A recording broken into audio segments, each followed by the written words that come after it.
জয় গুরু। নমস্কার সবাইকে। আশা করছি গুরু কৃপায় সবাই ভালো আছেন, সবাই ভালো থাকেন সেই কামনা করছি। আপনারা যারা আমার চ্যানেলে আছেন, আমার সাথে আছেন, তাদের কাছে আমি কৃতজ্ঞ এবং আপনাদের কাছে আমি একটা বড় অনুরোধ করে যাচ্ছি যে আপনারা আমার সাথে থাকুন এবং এটাকে গ্রো করার জন্য যেটা প্রয়োজন সেটা আপনারা একটু করেন। তাহলে কি হয় যে অনেকাংশে আমাদের ভিডিওগুলো বিভিন্ন জায়গায় পৌঁছায় এবং এতদিন ধরে পরিশ্রম করতেছি সেগুলো মানুষের কাছে আরও বেশি ছড়িয়ে ছিটিয়ে যাবে। যা হোক, আজকে কমেন্টস ভিত্তিক আলোচনা, এখন সবই কমেন্টস ভিত্তিক আলোচনা হচ্ছে, কমেন্টস ভিত্তিকই হবে। তো একজনে প্রশ্ন করেছেন, দাদা মানে পঞ্চমহাভূত, তো ভিডিও দিয়েছি আমি, অনেক ভিডিও দিয়েছি পঞ্চমহাভূতকে নিয়ে।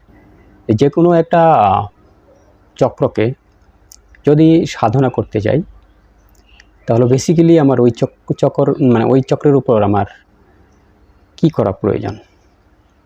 বেসিক্যালি দেখুন, প্রথমত আমি একটা কথা বলবো, প্রত্যেকটা চক্রের গুণাগুণ আলাদা, প্রত্যেকটা চক্রের গুণাগুণ আলাদা, তার শক্তি আলাদা, এটা প্রথমত বুঝুন। এখন আপনি কোন চক্রে ধ্যান দেবেন সেটা তো আপনার ব্যাপার। কোন চক্রে আপনি ধ্যান দিবেন, কোন চক্রের ক্রিয়া করবেন, সেটা আপনার ব্যাপার।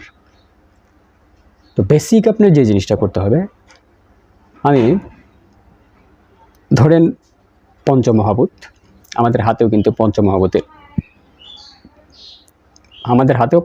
আছে।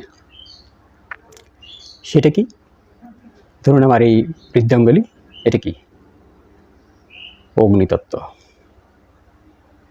এইটা তর্জনী, বায়ুতত্ত্ব। মধ্যমাই দেখাইছে, এটা আবার অন্যভাবে নেন না আপনারা কেউ, ঠিক আছে? আবার ওই ইংলিশ কান্ট্রিতে চলে যান না, ইংলিশ কান্ট্রিতে চলে গেলে বোঝায় দাদা এটা কী দেখাইলো, এটা মধ্যমাই দেখাইছে, আমি মধ্যমা। কারণ আমরা তো আবার একটু অ্যাডভান্স বেশি বুঝি, সিম্বলগুলা যদি আমি বাংলায় বলি সিম্বলগুলো আবার ইংরেজি হয়ে যাবে, ইংরেজি সিম্বল হয়ে গেলে বিপদ।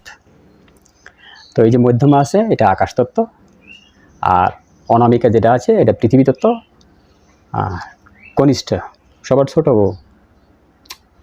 কনিষ্ঠ বলো সবার ছোট, আরে দেখা যায় সবার ছোট, মাপ দিলে কি দেখি, বৃদ্ধাঙ্গুলের এটা জায়গা মাপামাপি করলাম, একটু ফান করলাম আর কি। কনিষ্ঠা জলতত্ত্ব।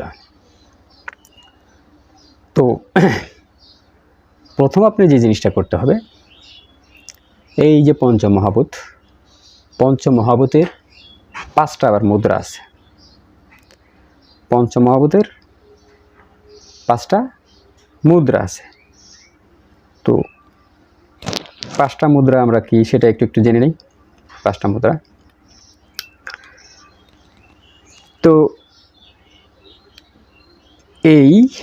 এইটা তো পৃথিবী তত্ত্ব, তাই না?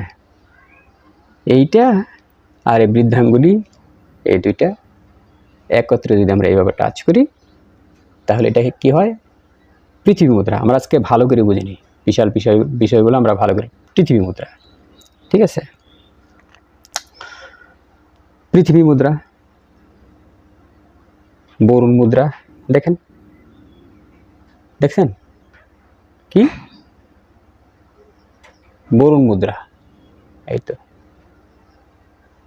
বরুণ মুদ্রা। তার পরবর্তীতে আসলো আপনার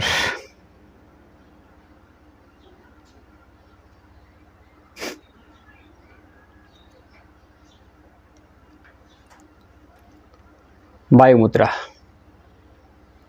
খুব ভালো করে খেয়াল করেন, বায়ু মুদ্রা। বায়ু মুদ্রা আসছে না? আসছে তো। তার পরবর্তীতে আসলো আপনার অগ্নিমুদ্রা। ভালো করে খেয়াল করবেন, অগ্নিমুদ্রা। মুদ্রা কি শেষ না আরও আছে? আকাশ মুদ্রা আছে, তাই না? আকাশ মুদ্রা। পঞ্চতত্ত্বের 5টা মুদ্রা কিন্তু আমি দেখালাম। তো তো আকাশ মুদ্রা। এখন যেটাই করবেন, মুদ্রা অনিবার্য, কারণ মুদ্রা যদি আপনি না করেন তো ওই তত্ত্বের, ওই শক্তির সিগন্যাল আপনি কখনোই পাবেন না। জেনে রেখেন, সিগন্যাল আপনি কখনোই পাবেন না। মুদ্রা অনিবার্য। তো আপনার কি করতে হবে, যেই চক্রেই ধ্যান করেন ওই চক্রের শক্তি, ওই চক্রের দেবতা, ওই চক্রের শক্তি, ওই চক্রের দেবতা, এই দুইজনকে তো আপনার আহ্বান করতেই হবে। পারলে ওই চক্রে ধ্যান করবেন, মানে ধ্যানে যদি ওই চক্রের রং, বিশেষভাবে ওই চক্রের যে রংটা আছে, রংটা আপনি ধ্যান করলে বেশি ভালো হবে, কারণ রংটা বেশি আসে। ওই চক্রের রংটা নিয়ে আপনি ধ্যান করবেন। ধ্যান করার পরবর্তীতে, তার পরবর্তীতে যে চক্রে আপনি সাধনা করতে চান, যে চক্রে আপনি সাধনা করতে চান, ওই চক্রের মুদ্রাটা করে, ওই চক্রের মুদ্রাটা করে ওই চক্রের বীজটা আপনার জপতে হবে। ওই চক্রের বীজটা আপনার জপতে হবে। বুঝতে পারছেন? তো এইভাবে যদি করেন আপনি, অতি তাড়াতাড়ি মানে ওই চক্রের সিদ্ধি লাভ পাওয়ার সম্ভাবনা অনেক বেশি। সিদ্ধি লাভ পাওয়ার সম্ভাবনা অনেক বেশি। বুঝতে পারছেন? মানে মুদ্রা, ধ্যান, শক্তির আহ্বান, দেবতার আহ্বান এবং ওই তত্ত্বের বীজ। শুধু বীজ জপলে হবে, কতদিনে হবে ঠিক নাই। শুধু মুদ্রা করলে হবে, কতদিনে হবে ঠিক নাই। শুধু মুদ্রা করলে যদি আমি ওই দেবতা আর শক্তিকে আহ্বান বাদ দেই, ধরেন এখানে 30 নাম্বার দিলাম, ওইখানে 30 নাম্বার দিলাম, ধ্যানে 10 নাম্বার দিলাম, মুদ্রায় 30 নাম্বার দিলাম, আর মন্ত্রে 30 নাম্বার দিলাম, তাহলে ধ্যান যদি না করি 10 নাম্বার মাইনাস, মুদ্রা যদি না করি 30 নাম্বার মাইনাস, মন্ত্র যদি না করি 30 নাম্বার মাইনাস, তাই না? যদি এইভাবে আমি 100 ভাগ দিই, মানে 100 মার্ক দেই, 100 নাম্বার দেই, ধ্যানে 10, মুদ্রায় 30, মন্ত্রে 30, কত হইল? 70। মুদ্রায় 30, মন্ত্রে 30, ধ্যানে 10, 70, আর ওই দেবতা আর শক্তিকে আহ্বান করার 30, এই হলো 100। একটা হিসাব করলাম আর কি, কারণ এই 4টে প্রক্রিয়ার যে কোনো একটা বাদ দিলেই আপনার মানে ওই যে তপ জপ ধ্যান সাধনা করতেছেন সেটার প্রক্রিয়া অনেক দুর্বল হয়ে যাবে, অনেকটা দুর্বল হয়ে যাবে, নিশ্চিত রূপে দুর্বল হয়ে যাবে। তো যে যেটাই করেন না কেন, ঠিক আছে, চেষ্টা করবেন গুরুমুখী হয়ে করার জন্য। আরও কিছু বিষয়বস্তু আছে, সেগুলো জেনে নেবেন, সেগুলো জেনে নেওয়া প্রয়োজন। কারণ যাই শুরু করবেন সেক্ষেত্রে গুরুর তপ জপ তো সর্বপ্রথম, গুরু বন্দনা আপনার সর্বপ্রথমই করতে হবে। গুরু বন্দনা ছাড়া আপনার হচ্ছে না।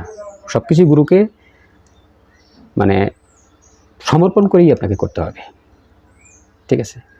তো এই ছিল বেসিক একটা আপনার সরল সোজা প্রক্রিয়া যে কোনো চক্রকে সাধনা করার জন্য, যেটা কমেন্টস আপনি করেছেন। মনে হয় তার ক্ষুদ্র উত্তর আমি দিতে পেরেছি। আজকে এই পর্যন্ত। জয় গুরু, নমস্কার সবাইকে।